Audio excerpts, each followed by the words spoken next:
Hey there proxies, I hope you guys are all doing well. So the version 2.1 beta just went live. And we have now finally gotten the full kit details for both of the limited 2.1 characters, which are of course YUZUHA and Alice. So today in this video, we're going to be going over the full kits for both characters.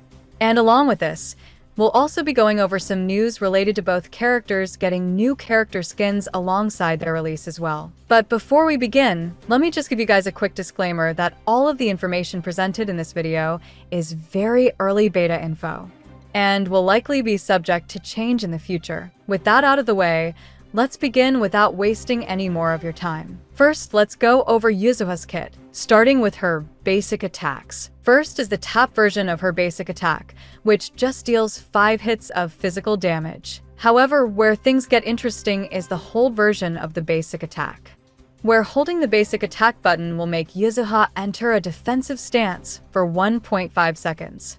And when attacked by enemies during this time frame, she will be able to parry their attacks.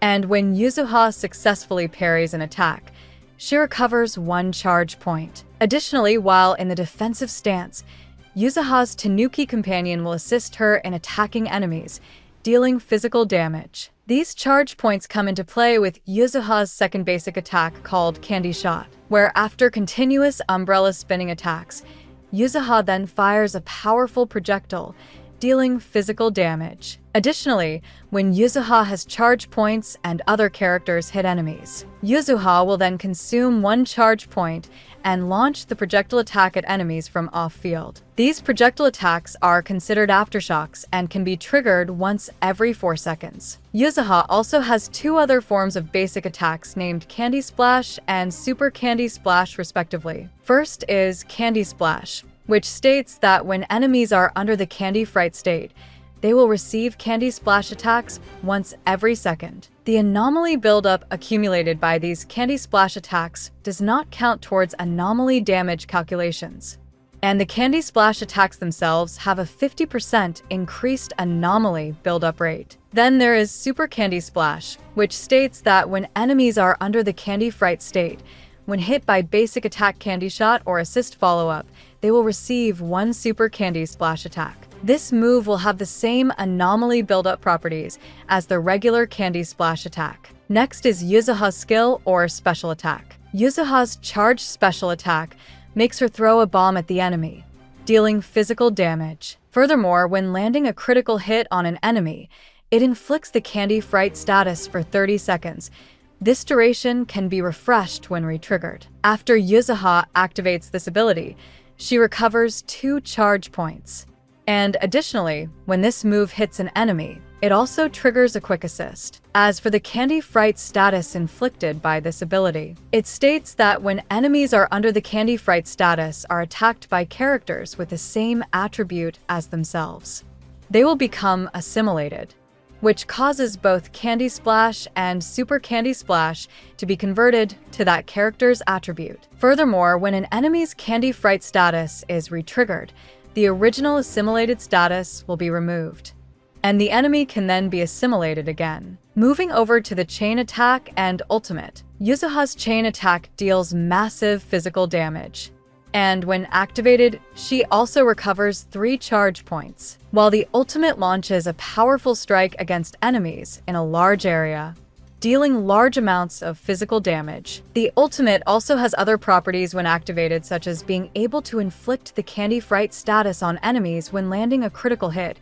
recovering 32 energy for other characters in the team, and also triggering a quick assist. Now, let's finally go over the main meat of YUZUHA's kit, which is her core passive and additional ability. Starting with the core passive, which states that when entering a battle, YUZUHA immediately gains 3 charge points, and when inflicting Candy Fright on enemies, she provides the entire team with an attack boost equivalent to 37% of her base attack, capping up to a maximum increase of 1,200 points, and also increases the team's damage by 15% for 30 seconds, which is refreshed when re-triggered. Then there is the additional ability, which is activated when there are either anomaly characters or characters from the same faction in the team. The effect states that when YUZUHA's anomaly mastery exceeds 100 points, Each point of Anomaly Mastery above 100 increases Anomaly Attribute damage and Disorder damage taken by enemies in the Candy Fright status by 0.25%,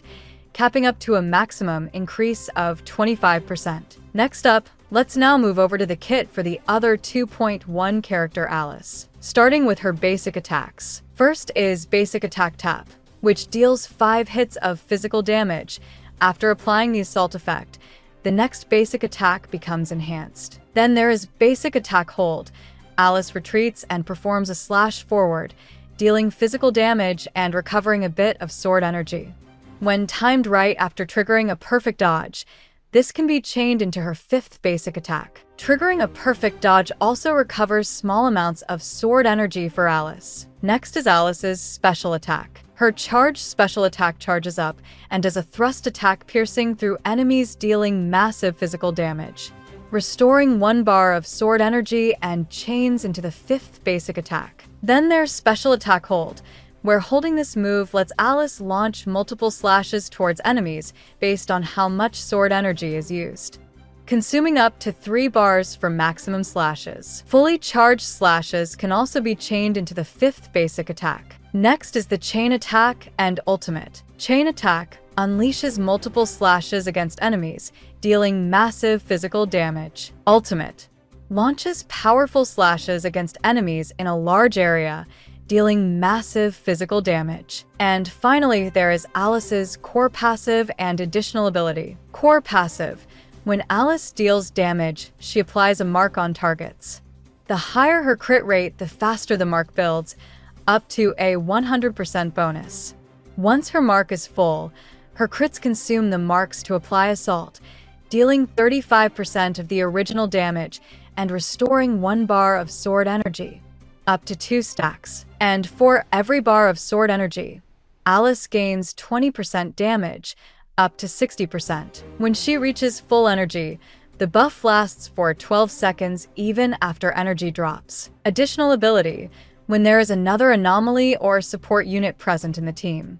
Applying Assault or triggering Disorder reduces the target's defense by 12.5% for 15 seconds, stacking up to 2 layers. And when any character in the team triggers Disorder, Alice recovers 1 bar of sword energy. Lastly, I want to briefly go over the new character skins releasing in version 2.1. So according to some new info from a very reliable source, both YUZUHA and Alice will be getting alternate character skins alongside their release. And similar to the skins the proxy siblings will be getting in the same update, these skins will be themed after a swimsuit or summer attire. Furthermore, according to another source, Alice's swimsuit skin in particular is said to have unique animations where she rides on a surfboard, which actually makes it the first in Hoyo's history to release a skin with completely new animations rather than just simple combat special effects changes. And could also mean that we will be getting similar skins to this for other characters in the future as well. So that's pretty much all of the information that I have for this video. If you enjoyed this video, feel free to give it a like. And also don't forget to subscribe to my channel in order to stay up to date with all the latest ZZZ news and information. That's it for now, so I'll see you in the next video.